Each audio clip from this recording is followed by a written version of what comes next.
Hello, everybody. It's been a long time since I've had a chance to get on here. Let me get this open real fast, and then I'll chat with you for a minute.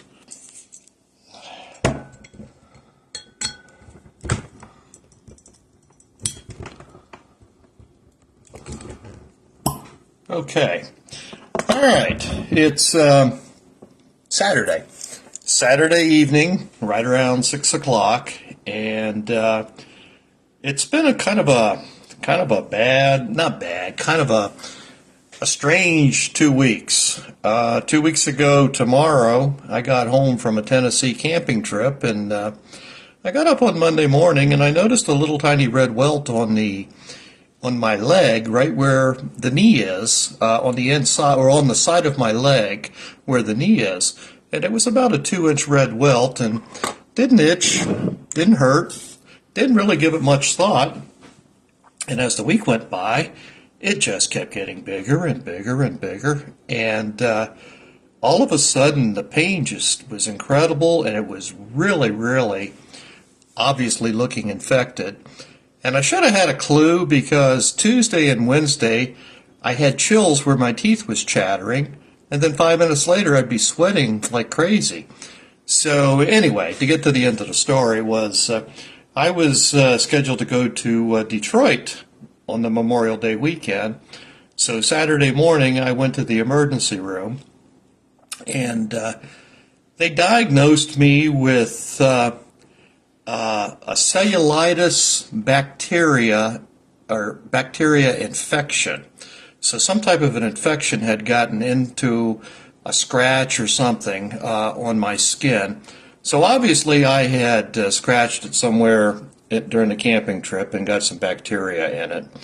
But they put me on a series of antibiotics, and it started responding to the antibiotics like just boom. I mean, within a day, a lot of the redness was gone. I'm on day 8 of 10 days of antibiotics, and it's pretty much gone. So, but then I started reading about it, and that's some scary stuff when you get that cellulitis, and I had never even heard of cellulitis, to be honest with you. So anyway, I got back on Tuesday from the long weekend, and I've been down to Charleston off and on, came home today, and wanted to do a wine tasting. I apologize for being gone for such a long time. It seems like it's been a couple of weeks, and it actually has been quite a while. Honestly, though, that didn't stop the wine drinking, as you probably knew. Well, Cindy Kelly is on. Hi, Cindy. Haven't seen you on here in a long time. I appreciate you stopping by, as is Tom. Tom, it's good to see you. All right, we're going to do an interesting wine tonight. It's a wine that I've not had before. It's I read my notes here. It's a 2019 Michael, or I should say probably Michel, since it's French, Michael Cazevielle. And it's a French name. And it's a 2019 Saint Chinian. I had never heard of this wine. I did do a little research. By the way, it's from France, and it's at 14% alcohol by volume. I did a little reading up on it just to see where the wine's from, and it's from, and I never pronounce this right, I apologize up front, but it's from the Languedoc area of southeastern France. Down toward the Nice area. That area is very famous for its reds. They do a lot of Syrahs and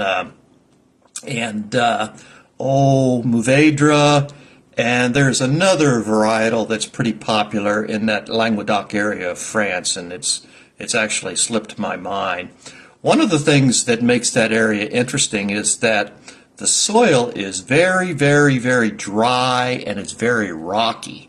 I mean, it's got huge rocks all through the soil, and kind of like large river rocks. Well, because the soil is nutrient starved and it's dry, the vines always have a tendency in that type of soil to really reach their full potential by pulling out incredible tiny amounts of nutrients from it. So every wine I've ever had for the Languedoc region, and again, I apologize if I'm pronouncing it wrong, but every wine I have ever had from there has just been nothing short of outstanding. So that being the case, and it's been a while, I have, since I last spoke with you, I think I have gotten probably just short of 3 cases of wine delivered. Not all at one time, of course, different shipments. The wine cellar's looking very well, very good, with the case that I picked up down in Tennessee a couple of weeks ago. So I'm going to slow down on my buying for the present time, and probably will not get any more new wines in until my next monthly shipment comes at the end of June. All right, well, let's get busy on this 2019 Michael Cazevielle Saint Chinian. Let's see what we got here. All right. Let's see. It's got a very dark color. I expected that from the Languedoc region. All of their wines are very deep and rich in color. The body looks very good. It's a very dark, very, very dark wine.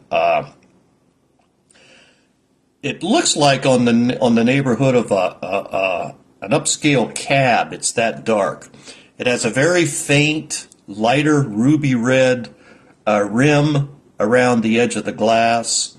And as I'm swirling it, and I haven't even began to sniff it, I'm already getting some type of esters that's coming out. So I suspect that it's going to be a very aromatic wine. I laugh because as soon as you put it to your nose, you're going to get blasted with red berries, strawberries, cherries, and red raspberries come at you immediately, no question. Yes, it's red berries, and it's ripe red berries. Kind of like if you were out in a raspberry patch or picking strawberries and you're scarfing them down as you're picking them. And I mean, it has that same aroma. There's no wood, no woody odor to it, which I would say kind of surprises me. I would have thought that this was probably aged in oak barrels, and it probably has been. I don't know for sure. But usually if you do that, you pick up some nuances of the wood, which, as I've said several times, it could be a nuance of toast in the taste, or it could be vanilla on the nose, or even burnt toast on the nose. But I'm not picking up any wood whatsoever. But, oh my goodness, sure am picking up the red berries on this one. Cherries, red raspberries, strawberries. Are you ready? Let's give it a shot.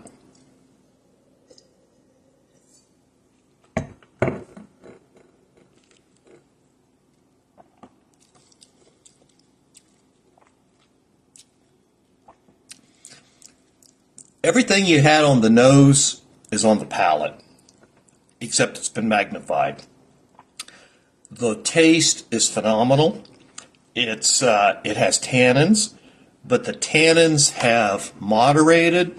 Well, let me look. Well, it's a 2019, so it's a 5-year-old wine, so I think we probably should have expected that the tannins had moderated some. This is a fantastic wine. The only adjective that comes to mind right now is fantastic. It's got the lush red fruit, the red berries right on the palate, and it completely covers the tongue.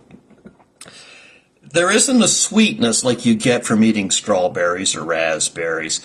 It's the berry taste that's coming through. So there is no sweetness to this wine, but it is a dry wine, but it's not exceptionally dry. The tannins have not overpowered it to the point that it's bitter or it's dry. But if you focus on the taste, and I just did a minute ago, and I'm going to try it again here in a second, you can pick up the tannins. And again, I've said that they've moderated it. which the fact that I'm picking up tannins probably would indicate that it was aged in oak. I keep getting a slow connection, so I'm hoping this is coming through okay. Let me taste this again.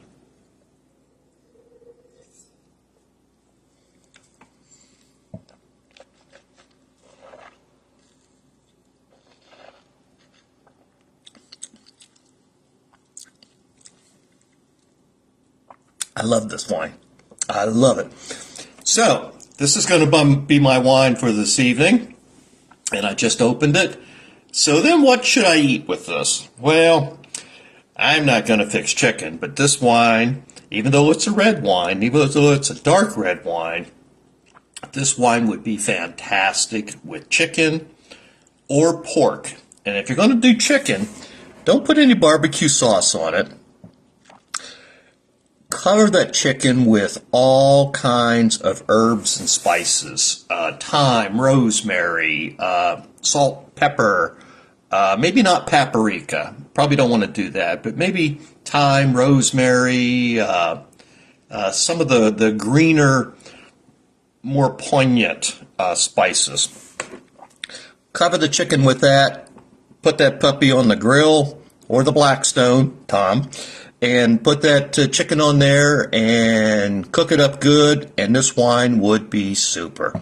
You could do the same with pork. You could take some pork chops, bone or boneless, either way, and don't put any sauce or anything like that on it. Cover it with the spices and either grill that or fry that, or even bake it if you so desire to do that.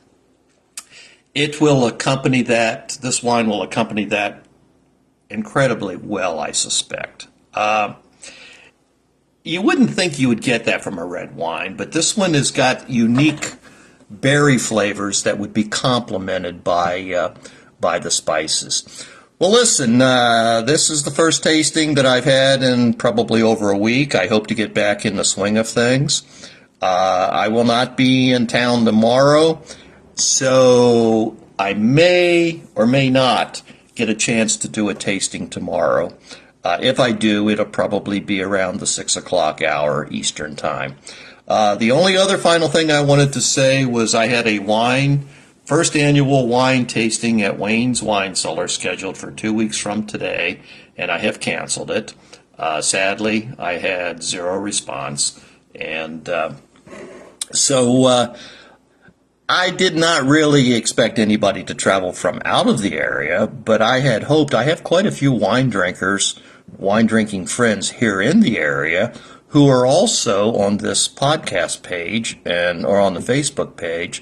So I had hoped to get about 8 or 10 people here and really have a nice afternoon. But it appears that people have summer plans or whatever the case may be. So it takes me a while to get the wines all picked out and get the snacks and stuff that we would need to do it right, to do a little research on the wines. I can't just do that overnight. So I went ahead and pulled the plug on it. And then, of course, I had a couple of people say, well, I planned on coming or whatever.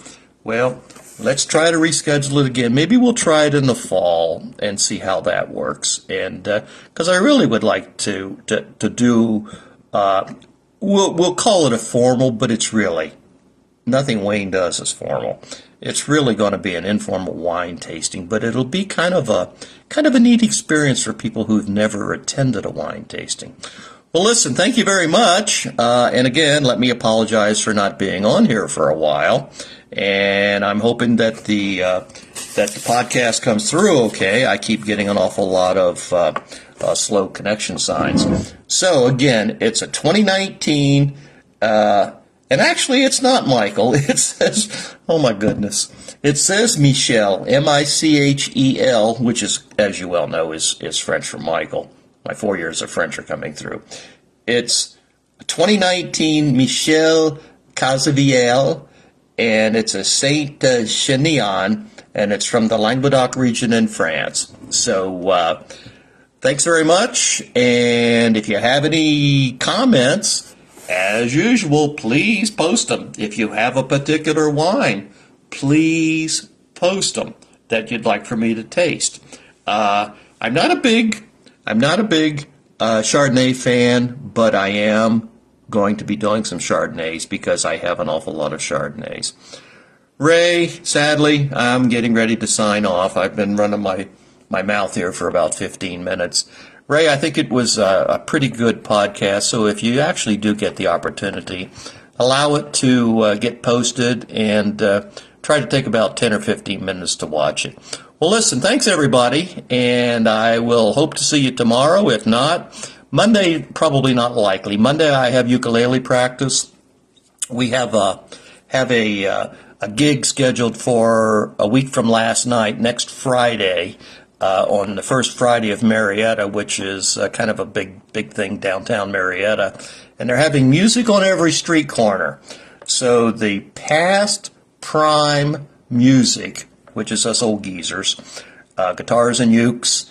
Mark Dobrich put a songbook together for us with 20 songs, and we're going to be performing. So we've been practicing once a week. So we have 4 gigs scheduled this summer. Unfortunately, I can only make 2 of them. 2 of the others I have already committed to being camping, and so I'll be out of town.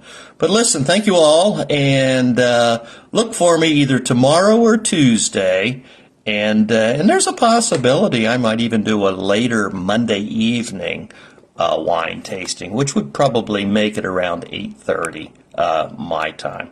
Well, listen, you all take care, and if you happen to stop by, thank you very much, and I will see you later, and enjoy your wines. Bye.